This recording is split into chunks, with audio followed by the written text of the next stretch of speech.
Kayanne here, and I have a brand new book that I intend to use as an altered journal.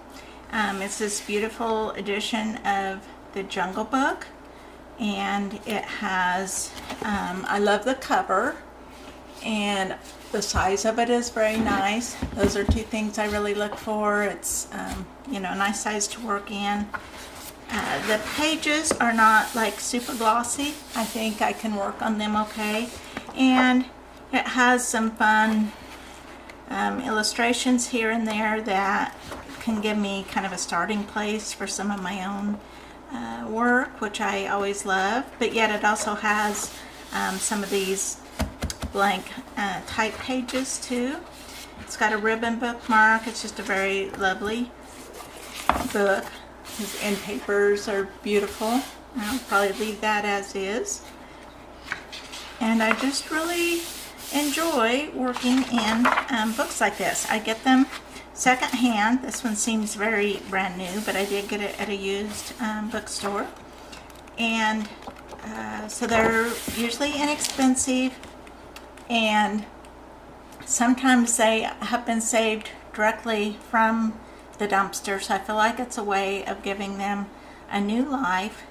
And I am a book lover, so I understand the hesitations of messing up, and I say that with quotes, a book, but when you look at the price of sketchbooks, and I think this is a very practical move.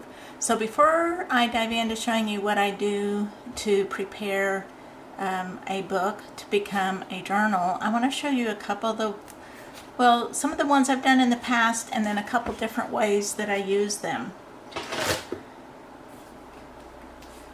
So if you've been around here long, you're definitely familiar with my Dan Eldon journal. This is a fabulous, and I will say this is an instance where I bought two of these. I got them both used. The first one I bought specifically to be a altered book journal, but I did really love it. So when I spotted another one for really inexpensive, I pounced on it. So I do have this in its pristine original version as well as my altered book version. But if you've been around here, you've seen me working in this. This is one that I am about ready to put on the shelf and call done. I could fit more in here and there, but pretty much every page is, to the point where it's satisfying to me.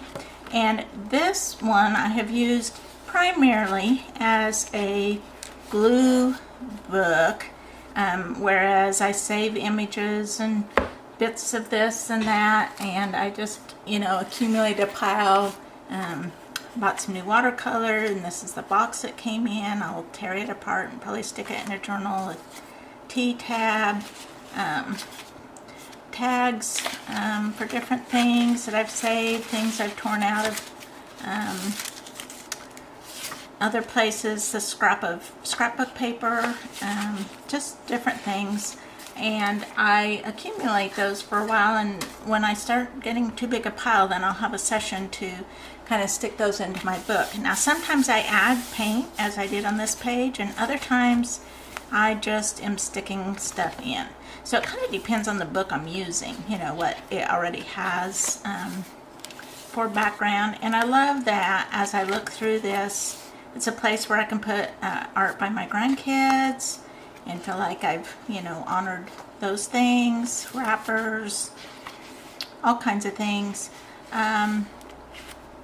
So it kind of depends on, like, this background here was original to the book. I don't need to do anything. I just stuck this illustration by one of my grandkids straight on there, and that's a finished page. Other times, other books though, need a little bit more on them, so it just depends. So if you want to flip through this sometime, let me know in the comments below, and I will do that. But this one, I think I am ready to retire to the shelf of finished journals. So then I've moved on to this one, which is a Trisha, let's see, what's this called? Trisha Guild pattern book, and it just has beautiful imagery, and I have started using it as a glue book, and when I work I just stick something in wherever it seems to fit and just move around all through the book, no particular order. You see some things that I haven't stuck in yet that I have picked a page for. Cards. It's just a way that I satisfy my urge to save things, but in a little bit more compact and organized manner, and just very visually appealing. And to me, there's nothing more relaxing than just setting and gluing stuff in. So that is one way. And then another book that I've been started somewhat recently is this one that is The Inventions of Leonardo da Vinci. The thing that appealed to me about this was that it was a very worn book. I like the size. The paper is matte, it's not glossy, and this one was, you know, likely it was destined to be trashed. And so I feel very happy to use it, and I'm kind of using it as a like, here's a page that I've prepped, and then it's ready to continue on. So this one is kind of a combination of glue book and also where I'm just using it more like art journal type. So like I'll pick out a word or something I want to save, and then I just prepare a page to be ready for whatever. These are, whatever is a good name for these books, because they are definitely my whatever book. Anything that appeals to me. I have this is out of a old book of like an anatomy book, and I just thought that was appealing. It ties right in with Da Vinci's illustrations, and I feel like is honoring to all. At least that's my intent. So that is another way that I use Altered Book. As you can see, I have several going at once. So like if I have vintage or even just like vintage colored things, they will likely go in this book. So whereas the other one was more brightly colored. I have this one I thought was a beautiful cover, so I just had to do something with it. Let's see, what was it called? The Lollipop Factory, and lots of others. So it was a children's book. As you can see, it was being discarded from a library, and it's, you know, was just a regular, just a children's, like a young reading book. Does have some bright illustrations that I can use or not as I wish, and I've just started in it on some of the early pages. So again, this is a page that I prepped. So I'll go through and I'll prep some pages so that they're just ready for me. Then I can art journal, I can glue book, I can whatever. This one is small enough that it could travel around with me, so that was, I liked that, and it's got a beautiful cover that I want to preserve. So you can see that I have wrapped it with saran wrap while it's in use, because I do get very messy with, you know, paint and drips and whatever. That way it is protected while I'm using it, and then eventually when I'm done, or at least done being messy, I can take this off and have this beautiful cover. So that's that one. This one is a little bit different. This was a children's book, and very sweet little illustrations here, and it had like a dust cover with the name on it, but when you took the dust cover off, it was just this beautiful cover. And I had the intention of kind of writing my own story in it, and then I was going to like, you know, give it to a grandchild or something like that. I haven't finished it. My grandkids are growing up, plus I wouldn't know which one to give it to. So it may just be something they can look at when they come visit. But I've just painted over parts of it and kind of stamping in my own story in it.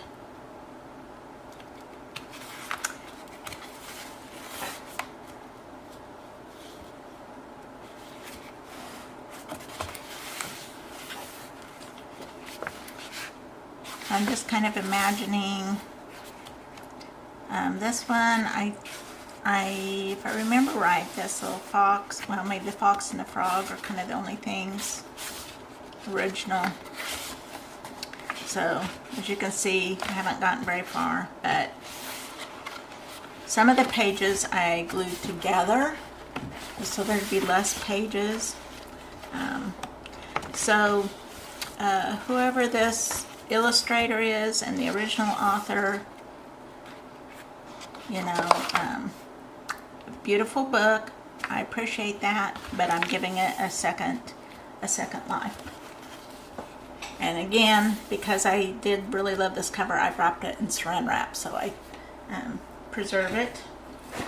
This one, you can see I have not done anything to protect the cover. It was, you know, nothing fabulous to start with, but I do think it would be really lovely to paint on. So probably eventually I will paint on it. This book was The Crafts of the Modern World. And let's see, I got some papers in there in waiting. Let's see what year. Crafts of the Modern World. And 1968. And so this is one that I'm just doing kind of whatever in. This one has been, I've covered the pages, the original page with gesso, and looks like maybe some paper too. I think I added some tape in here because the binding was a little iffy. Lots of original pages left here that I haven't done anything with yet. Oh, looks like maybe that's not quite finished. Little journal page I was working on.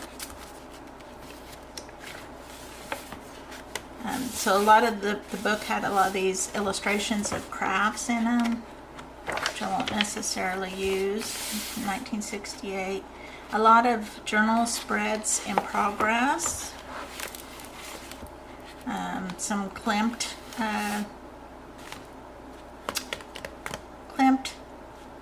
imitation of some of his pieces in here, just playing around. I like this page. This is one of my favorites, actually. I have I have the original vintage photo, and I just love it. This young woman with a cap and gown. It was a college graduating class at a time where there wasn't a lot of women graduating from college, and I just love the look of determination on her face. And I've used this image many times in many things because it's a favorite. Like that page. Anyway, as you can see, I'm just working here and there. Let's see, is there any other pages? Still a lot of pages left to do in here, just as the mood strikes me. And I am very much like a, whatever mood I am. This kind of stuff is just, this was done in 2020. Can guess what that was about. I like this quote, "Art is the highest form of hope."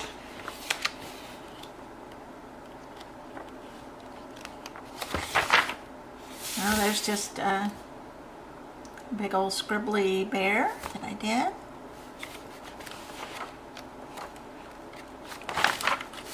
There's a face, some flowers. So, all kinds of different things in here. Don't know what could turn up. So that's another altered book I have that I am enjoying.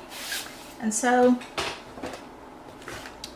this one, I thought, wouldn't that be cool? I wasn't really setting out to look for another book to work in. However, this one was so beautiful, it just kind of grabbed me, and I thought, wouldn't it be fun to do like greenery and foliage and forest and woods and botanical things in this? And I thought that would be really fun. So this one, I'm imagining, have a bit more of a theme than I often do. But I think that'd be really fun. So I'm going to talk to you for just a minute about how I prepare a book like this when I get it. So this is just how it came. You can see it's well bound, nicely bound. This might be one that I would cover with saran wrap also, and then could be removed later just to keep this cover, this beautiful cover here. I've already stuck some things in that I kind of wanted to use there that are some thin paper prints of some of my own artwork I think would be fun to stick in there. But what I do, and I'm not necessarily going to work in here today except for to prepare it. So the first thing I do when I'm preparing a book to become an art journal is I remove some pages. And I do that by finding the center of each signature. So you can see there's separate signatures in this, but you can see because you can see where the paper's been folded. So all of that group of papers are folded together, and then the center spread is got the stitching showing. So these other spreads, you can see where the stitches go, but you don't see the actual stitch like you do here. Let's see if I can show that. So I turn to the center of each signature, and I'm going to remove one page, one sheet from each signature. Now, I usually just tear it out. Depends, usually like this one has very strong thread in here, and I'm not real worried. I understand that it will stretch it slightly to pull it like that, but I'm not too worried about that because it being a little looser is fine, because I will be adding bulk into this book when I paint or glue or whatever all I end up doing. Now then I will set these aside because I might salvage some of this. I might want to stick some of this, you know, back in or whatever. I can make use, if I so choose, of some of these pages or even the paper. It's like I said, I think it'll be nice paper to work on. So I removed one, and there were only 3 sheets in the signature. So like sometimes if there's more in a signature, 1, 2, 3. No, there's only 3. Okay, so there's 3 sheets, only 3 pages in a signature. So by removing one sheet out of every signature, I'm actually taking out 1/3 of the pages. Now if there was more pages than that in a signature, I might choose to take, you know, 2 out of each signature, or 3 even. But these have fairly small signatures, and I will say I think this is kind of a heavyweight paper. Looks, they're beautiful. So I will only take 1. So finding the middle of each signature.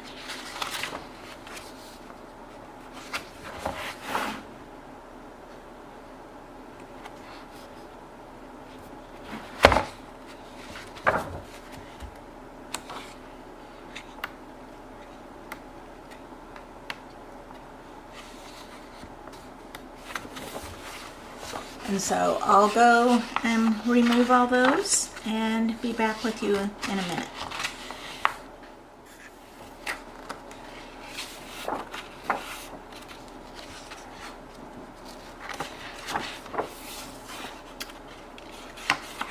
That's a beautiful border. Sometimes I really like the pages that I end up having to tear out, but I try to not pay attention to that, because if they are in the center of the signature, then that's just what needs to happen. So, I don't know if you can tell, but there are thinner spaces. You can kind of tell how the book dips in. So that makes it ready for me to paint and paste and whatever to my heart's content. And I'm looking forward to using this book. I am inspired by some of the colors. Like I might use these colors on the page just because that's inspiring to me.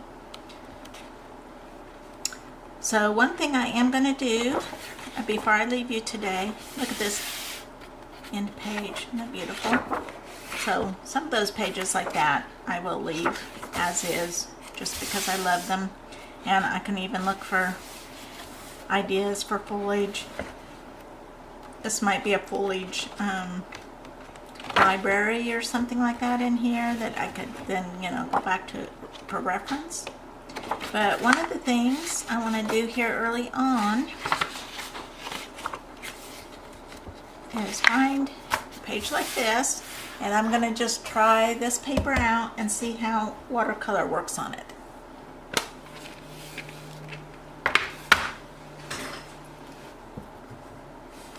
Alright, so let's see how this works. Sorry, my lighting is a little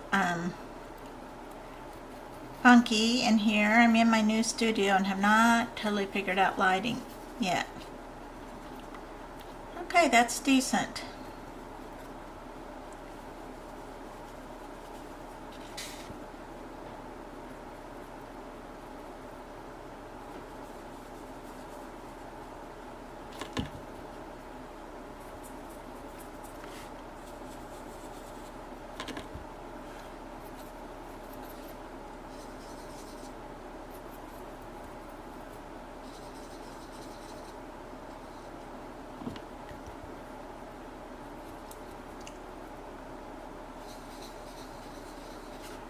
These are a whole mix of watercolors and gouache here and Neocolor 2 crayons in my palette. So I've got actually trying out several, like this is Neocolor 2, not watercolor.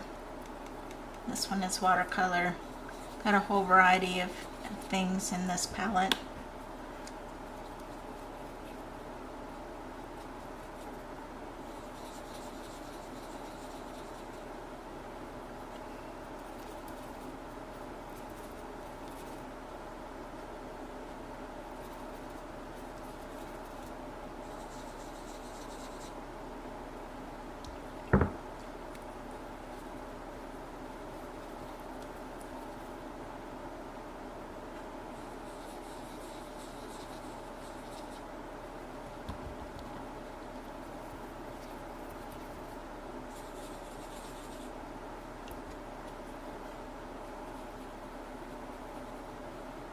I'm kind of picking colors that I am more likely to use in this book.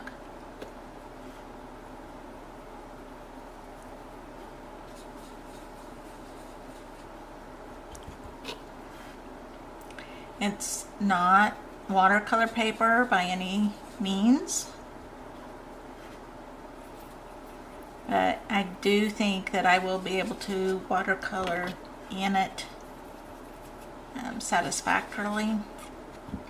As soon as I get done here, we'll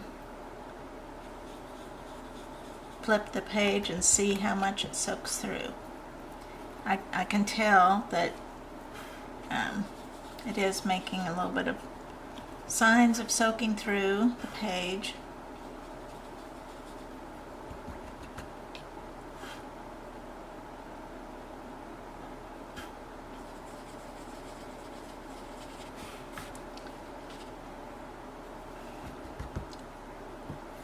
But the colors look pretty nice on there. So, okay, well it does, you can see some buckling, but the color did not actually soak through. So, let's see what else I might want to use. Colored pencil.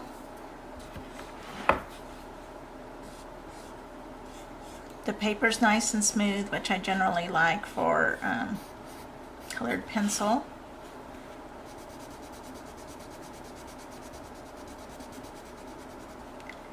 I can get a nice strong layered down on that because it is so nice and smooth.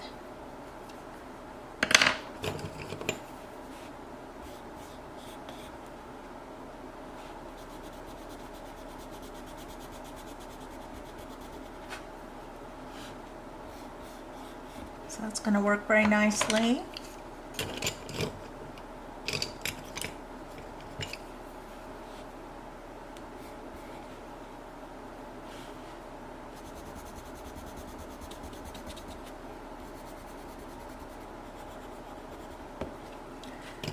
Good to know.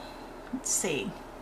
I'll try some of my Kakamori permanent ink from a fountain pen. Let's see what it does. If I really draw on here, what's it gonna do?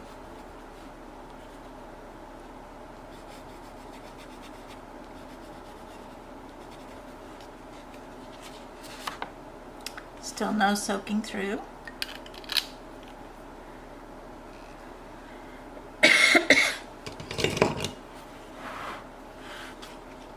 Let's see, what else do I need to try? Oh yes, how about this Pentel brush pen?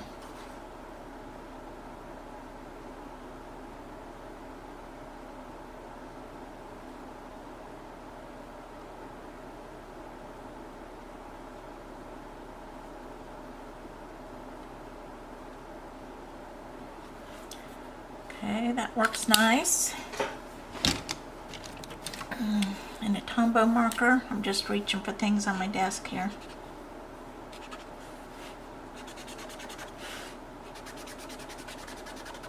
That works nice.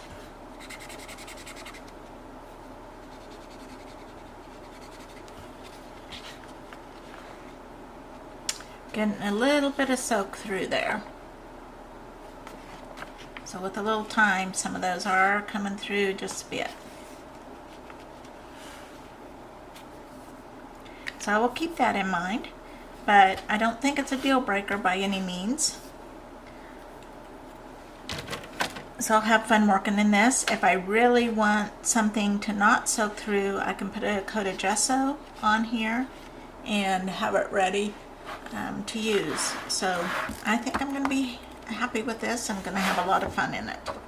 So thanks for watching. I hope that inspires you to maybe pull an unused or unloved or discarded book off your own shelf and have a good time with it. It is a economical way to enjoy journaling, sketching, any kind of book arts. So thanks for watching, and I'll see you next time.